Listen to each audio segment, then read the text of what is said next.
Hello, folks. Bill and Brian here with Energy Rogue for a weekly update. And listen, we are so glad to be able to provide this to you.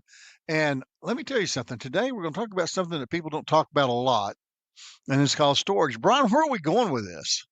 Okay, so America isn't running out of natural gas, it's running out of storage flexibility. So, what has happened over the last 10 years, 5, 10 years, is we have grown supply, we have grown demand, but we haven't grown storage. It's kind of like doubling the population of a city and then not adding a grocery store.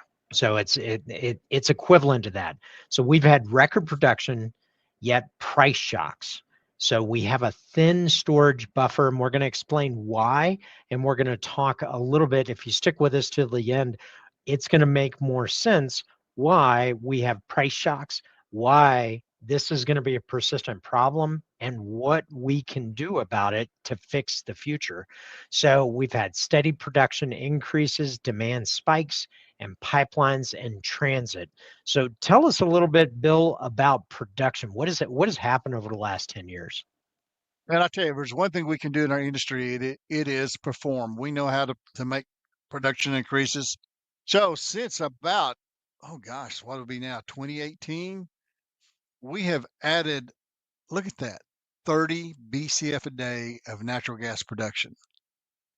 That's Or not easy to 40, do, folks. 40%, 40% of the base has grown. Isn't that crazy?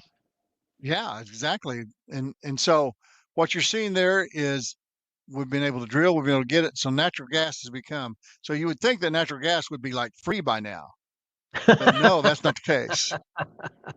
And so along with that comes demand. And so, but let's talk about a little bit of natural gas storage. What you're looking at here is a picture of a salt dome cavern. It's interesting that it's actually in a dome. Well, the reason they do this is because this is where you can store gas. The salt is non permeable by natural gas. And I love this thing because we have working gas, then we have workier gas. So That's what you get for an I AI love this image. design. It's not Yeah, just exactly. working. It's just It's workier. workier gas. Creating words is what we're doing. So basically, what you do with the salt cavern, you can pump it under pressure into the salt cavern. That's a storage cavern, it's just like a giant bubble. It stays down there, and you get down there, and you get the more you get in there, the higher pressure comes till you get to a certain point where you don't want to cause a breakthrough. That has happened in the past, and it sits there. The nice thing about storage caverns like this, the salt cavern, is you can go from injection to withdrawal pretty quickly. Like we're talking maybe 48 to 72 hours That's that you can go crazy. from that. And so that's what's nice. And so it works that way. Not all storages are in salt caverns. Some of the largest ones are in salt caverns, but not all of them are salt caverns. And so they all can't turn around that fast. Some, once you term to injection, they're injection for the whole time till the injection season over. Then you have to turn around the boot to withdrawal season. So what we've seen here is that we have maybe gotten another 3 to 4 BCF of working gas in the last 10 years. Out of how 35 much? out of 4.7. The number's 4.7, 4.3. There's always been an argument over that, but 4.7 trillion cubic feet, TCF. So 3 BCF is not Nothing. even 1%. And it's probably closer to like half of 1%. Oh, wow. And so realizing that this actually works as our balancing because production and demand don't ever equal. So if Hmm. you've got more demand, you're pulling out of storage. If you got less demand, you're pushing into storage. That's just how it works. So, and as storage come, and the other thing is that the more you have in storage, the easier it is to get out. The less you have in storage, harder it is to get out.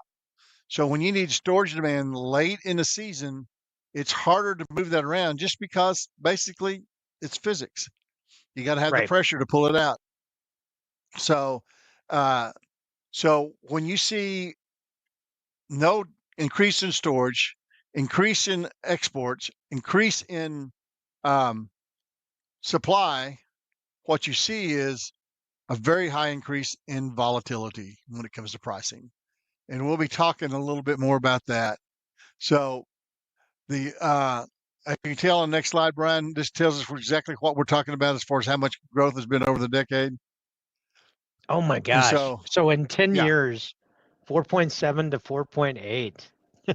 yeah, yeah, Or 0.6%, 0.6%, yeah. right? Basically, it's a rounding error, Yeah. and so that's where we're at with that. Yeah. So you I mean, that's, and we're going to demonstrate a little bit on why that's inadequate, right, Bill? right, and so the I guess what I'm saying is it's the same. It's the same. Nothing's changed. We're just trying to make it go further. And trying to make it go further means you got to have a lot more volatility in the system. And so now let's think about this. It's not that this is one big giant cavern somewhere that has 4.8 trillion cubic feet in it.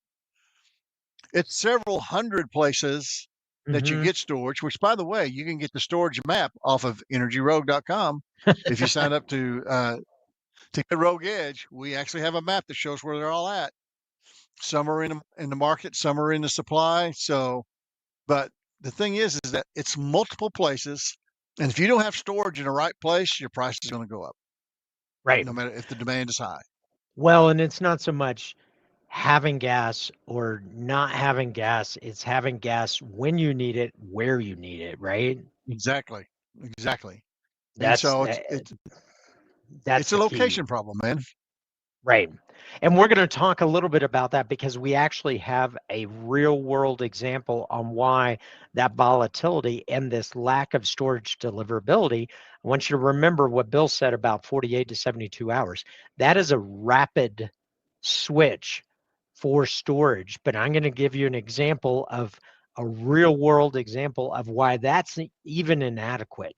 That is the best performing storage switch. That's not even enough. So we Yeah, that's in grew our ideal conditions. yeah, over the last 8 years, we've grown supply by over 40%. Well, what's happened on the demand side? What LNG exports since 2016, the lower 48 kind of started their mission from 2016 and is now up over 18 to 19 BCF a day. You could see this chart. It went from virtually 0 to 19 BCF a day. But if you convert that, well, we grew by over 30 BCF of natural gas supply. Well, that should be fine, right? We have plenty of supply. Well, we have a new demand profile. We have a profile of always on demand, LNG, and power. And the LNG exports are creating a year-round baseline demand, and we saw this in 2022. Anybody that's followed the natural gas market, when Freeport had a disruption that caused the facility to go back down, it created so much gas that came into the United States that the absorption of that 2 BCF a day ended up crippling prices, which helped the demand profile but didn't help the producer profile. So it creates less flexibility to rebuild these inventories during shoulder seasons. So, what has happened, partly because of weather and partly because of storage dynamics, is we had at the end of January this year, January 30th, the week ending January 30th, 360 BCF withdrawn in 1 week. That may not sound like a whole lot. Actually, it's close to 7 to 8% of our 4.7 TCF. I mean, that is in 1 week. So 1 week took up Right. 7 to 8%. I mean, what if we're looking at 3 weeks? We've gotten off light this year on winter, but if we have 3 of those weeks, it creates system stress, supply disruptions, and weather related production curtailments during these cold events, right, Bill? That's right. It also interferes with our ability to refill storage come summer. Hmm. Yeah. And this is the symptom of the problem that we're kind of addressing, which is big withdrawals are a symptom. They're not the problem.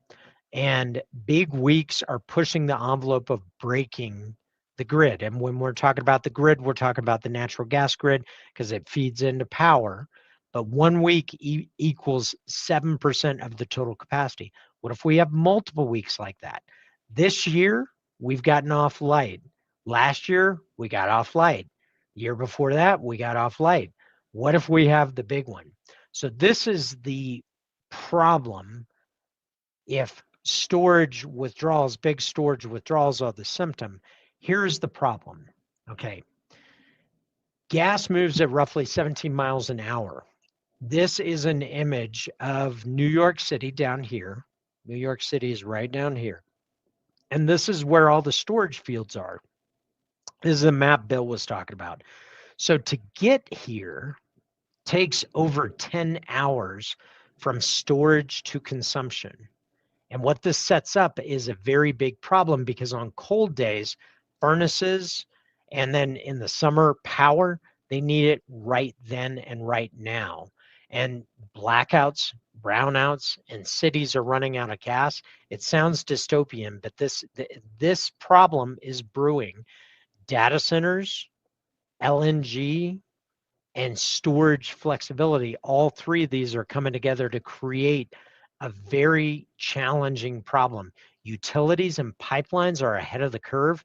They're trying to solve this problem, but we simply don't have enough resources and midstream tools to solve that. What's the result when we don't have enough of that storage capability or can't get there within the 2 hours, or I say 2 hours, we need 10 hours to refill the pipelines because when cities need more, they draw down the pipeline capacity. It takes 10 hours to refill the pipe. So, and that's just purely because of distance. So what happens? This is what Bill was talking about. Volatility. $30 gas, $7.72 for January on an average spot price.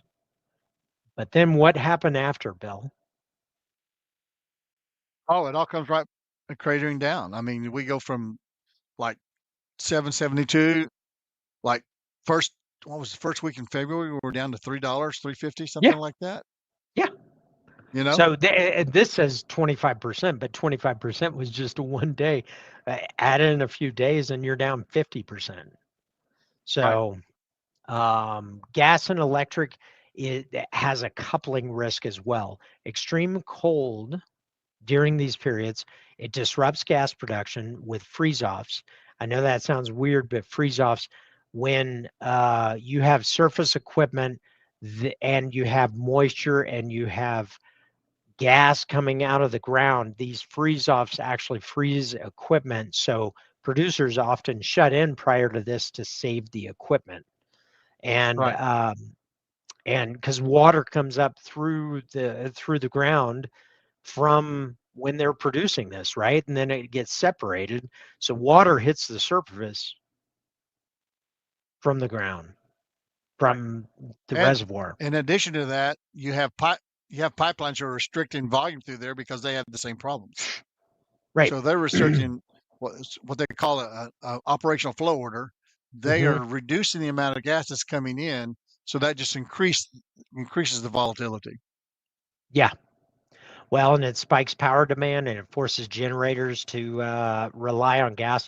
And if you go back in time into 20, was it 21? Was that Uri? Was that 2021? I believe it was 2021. Yeah, 2021. Winter Storm Uri took off so much production. And the winter storm that we just had, Fern, took off, I think, 50 BCF. I think it took off 50 BCF. So what's the result of this? Storage withdrawals are intensifying. We're 7% above average.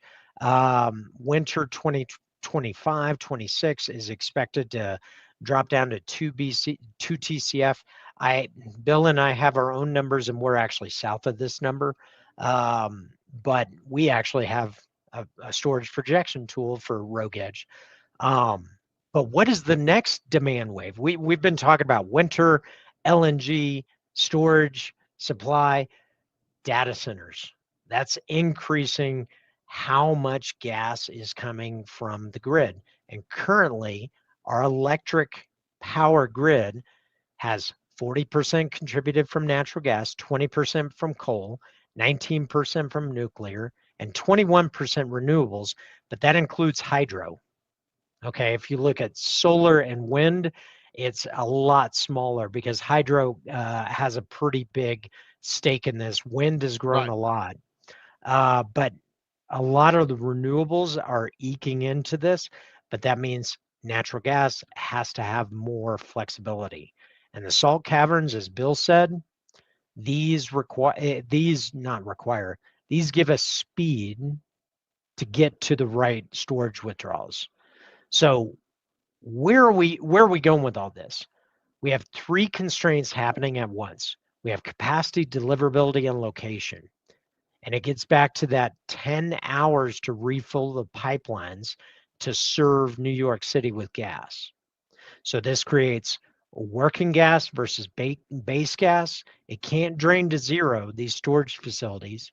Deliverability, what is the withdrawal rate as the reservoir empties? This is what Bill was talking about. That last bit is harder to get than the first bit. And then the location. Where is it sitting? Because most of these storage facilities are not in population centers. So a national capacity figure, it can mask regional fragility. And this is where Right. blackouts and brownouts are really, this gets back to what you were saying, Bill, right? Right. It depends where it's located. And to be honest with you, just because you're showing capacity doesn't mean you have deliverability. And Right. that's what we're talking about. It's not a matter about how much you have, though that is part of it, is Yep. that deliverability that we're talking right there above. It's not just withdrawal rates, but it's also pipeline capacity. It's Yep. also several other capacity.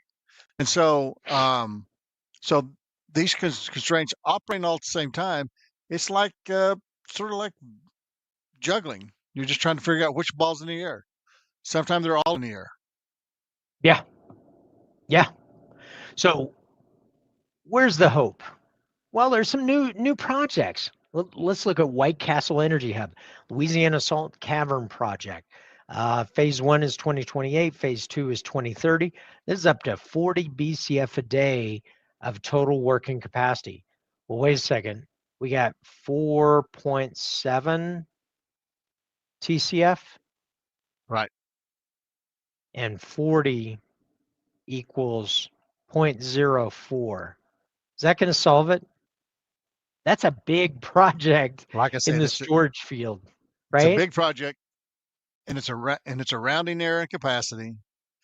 It's taken a long time, and probably in one of the most oil and gas friendly states in the union. So yes, Well, this is and this is the going to be a tough one. the point that we're trying to make is we've grown storage capacity by 0.6%. Meanwhile, supply and demand has grown over 40% in that same time frame. So the paradox is even with more supply, the system commits a larger slice to exports. Domestic reliability still depends on storage covering peak conditions. This creates a problem, and it's a new volatility regime that'll equate to higher exports, year-round baseline demand. Golden Pass is coming online right now. Added data center load growth, that's an always-on electricity growth. We have a thin buffer, fewer molecules able to buffer those peaks and valleys, and then it creates a price whiplash. Volatility becomes normal, and that's where we're headed, and that's where we're going. And if you look at January 2026, it's an early warning. And guess what? We didn't get that early warning just in 2026. We had that warning in 2025, 2024. This is something we've been talking about inside of Energy Rogue for some time, is that our storage capacity is building a problem that we're not equipped to solve. So listen, the 2026 energy market is running on 2010s sized buffer. The reality is the US can drill more and still be fragile without expanding storage deliverability. The challenge, the buffer, is not scaling with the export. And the path forward is we need to expand flexibility or volatility as this becomes the new normal. And listen, if you follow energy markets, we pour in around energy markets every single day. If you're trying to understand what's happening in the natural gas market, the crude oil market, the diesel market, the gasoline market, or the power market or NGL market, we have the toolkit down below. It's a free resource that you can master the energy markets in just 5 minutes a day. It's a challenge. It sounds like a challenge, but there is a free link down below. Just click on that. You'll find out a little bit more about us. We are Bill and Brian with Energy Rogue, and really, we're here to sound a warning bell. That warning bell is there's two big infrastructure problems that the U.S. has that the U.S. has been ignoring. One is upgrading our electricity grid. That's a $4 trillion problem. The second is U.S. natural gas storage flexibility. I don't even know how big that problem is. Yeah, you'll be measuring that in trillions of dollars. Yeah. So it's the industry and the U.S. policy is sidestepping this because we're just limping along. But if you study the Uri storm in 2021, a lot of people called out the Texas Reliability Council for shutting off the power grid. However, my thought, in my humble opinion, they did the right thing because they were risking breaking the grid for months. Right. They didn't have a choice. The electricity is all very well regulated. They have their plans. They go through that. That part is very well regulated as opposed to the other end that's not hardly regulated at all, or at least not planning at all. And so if you don't have enough storage, you have to push all this buffer back into the production side. Mm-hmm. And that will be a mess. That would actually be an absolute mess. Yeah. And so it's storage is going to be what we need for buffer. If we don't get it as we export more, and listen, data centers is going to be interesting because there's going to be some behind the meter stuff going on there that we're not going to see till it happens, and it's going to be bad. What is the primary goal? Primary goal is energy stability, and we don't have it. That's right. We're looking, but we need every year we move toward it. We try to get it, but don't. Sometimes we shoot ourselves in the foot on that one. Yep. So listen, folks, thanks so much. Thanks for tuning in. And hopefully you learned a little bit about storage. If you want to find out a little bit more about us, it's down below. And if you're listening to this, you're not subscribed, be sure to subscribe, like, comment. We try and get back to every single comment. So comment if you have any questions, and do get that free resource, because we have that free resource down below. Any parting words of wisdom, Bill? Do you have parting words of wisdom? The wizardry school here in America. That's us. We're the wizardry school here in America. Well, listen, folks, thanks so much. We'll see you next week. If you have a topic idea and you want to think about something on the energy, we go in and out of all the energy spaces every single day, every single week, 365 days a year. We're supposed to take some time off, aren't we, Bill? We always take off between 3 and 5 in the morning on Tuesdays. All right, folks, listen, thanks so much. Thanks for tuning in. Talk soon.